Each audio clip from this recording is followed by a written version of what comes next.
most focus I would like you to put on graft dissection, so that will give you the opportunity to look for the quality of the grafts, because if you have good quality grafts, it's going to be relevant for FUE or FUT. Slivering is uniquely part of the FUT, therefore it's a hard skill to learn.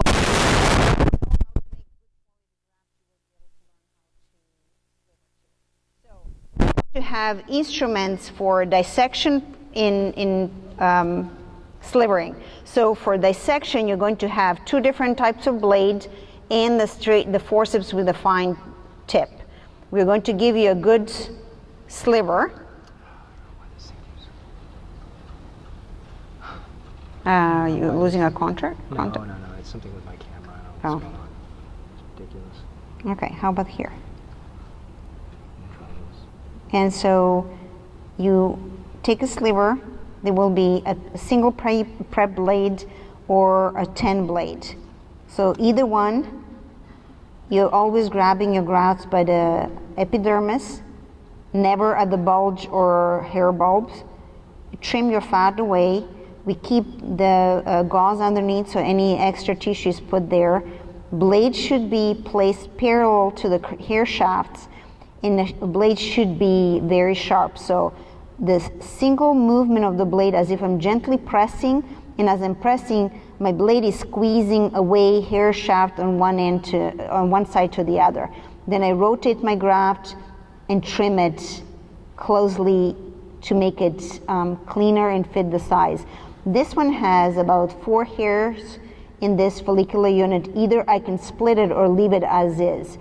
When someone is beginning, I always ask them to keep a little bit of bigger grafts, because I would rather them have a bigger grafts with a tissue than transected grafts.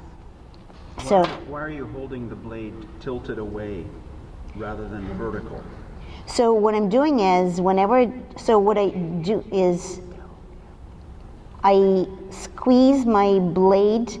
I'm pushing with this side, the hair shaft on the right side, and then I'm sliding the blade underneath, so automatically with dissection I'm always also trimming. So the extra tissue that is around the hair shaft is going to be trimmed away as I'm separating follicular units. So then I have less trimming to do. I just rotate and do the same thing, except that this time I'm going to rotate the blade away from the hair shaft so that I don't transect them.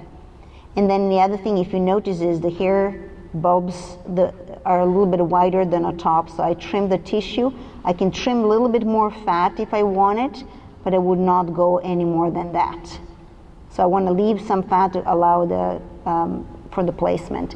If I use the 10 blade, I'm going to show you now. I'm entering the area where I have extra tissue before I reach the hair shaft, hair follicle. So I'm going to cut that extra tissue, and once again, I press with this side of the blade against the hair shafts. I remove the extra tissue. I'm keeping my blade there so that everything is protected, and you notice I was able to use my hand to take away the extra tissue that I didn't need. And so now it's getting tricky. I have a hair shaft that comes like this in curves. I have a hair that comes from this follicular unit and coming this way. So what I do is I flip until I see this follicular unit is clearly tight in parallel to the end of my tissue. So that's what I'm going to do. Is I'm going to start dissecting at the very top. So notice what I did this time. I angled my blade just a tip to cut. So then I'm seeing my follicular units and I'm slowly separating them. This one was tricky, and you notice the other one was an easy cut. I don't know if you can see this.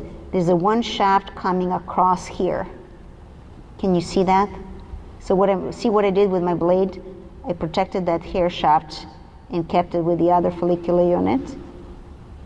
So sometimes it's easy to separate them, sometimes it's not. The thinner the slivers, the easier it is to separate follicular units. So now I have trimming to do. Oops.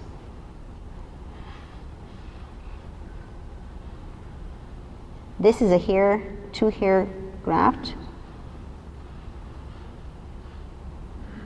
I'll do a little bit more trimming. And this is that.